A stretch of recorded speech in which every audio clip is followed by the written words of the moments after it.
This is video 14 for geometry, and today we're going to be looking at triangle congruences. So we have 5 triangle congruences that we're going to be looking at today, and we're going to classify them by their sides and angles. So whenever you see an S, that means side, A means angle. So our first one is side, side, side.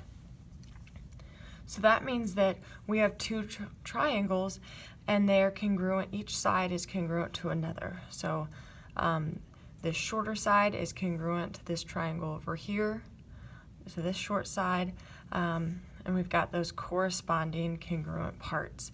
Remember this equal sign with a little squiggle on top means congruent. Another word for congruent is equal. So that is our side, side, side. Now a side angle side. The angle has to be between the 2 sides or included. So if we see here in our picture, it goes side, then the angle, then the other side. We could not have our angle somewhere maybe at the bottom here. That would not be side, angle, side. So if our angle is 40 over here, the angle over here is going to be 40. Our 2 sides do not necessarily have to be the same. So like this, our first side and second side, those do not have to be the same, but they can be. Here, I don't have them. And our next one is angle, angle, side, or side, angle, angle. It doesn't really matter how you write it. Now this time, the side is a non-included side. So we have 2 angles, and we have a side that is not included. It just means it is not the one between the 2 angles. All right, our next one is angle, side, angle. And this time the side is included.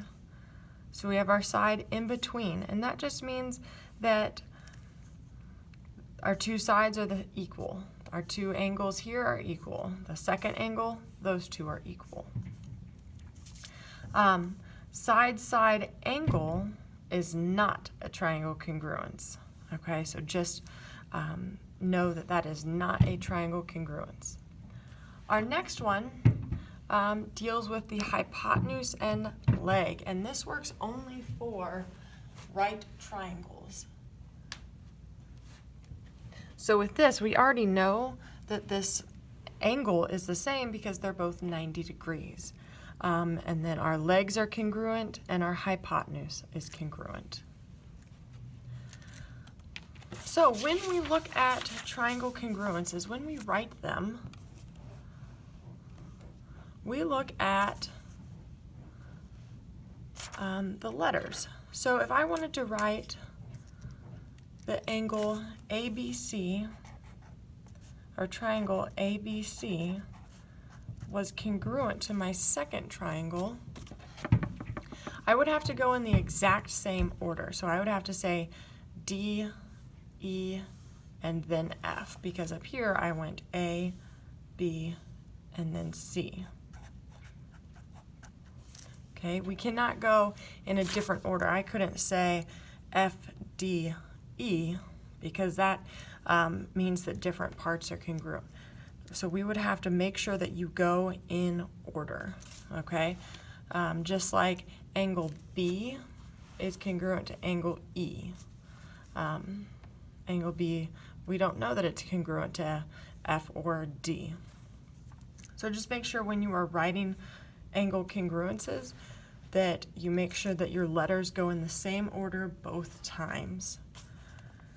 And that is all we have today for triangle congruences. Just remember, we put equal parts equal to each other, and then we solve. So if you're solving for a missing side, just make sure you put this side equal to the same side on the other triangle. And that's our triangle congruences.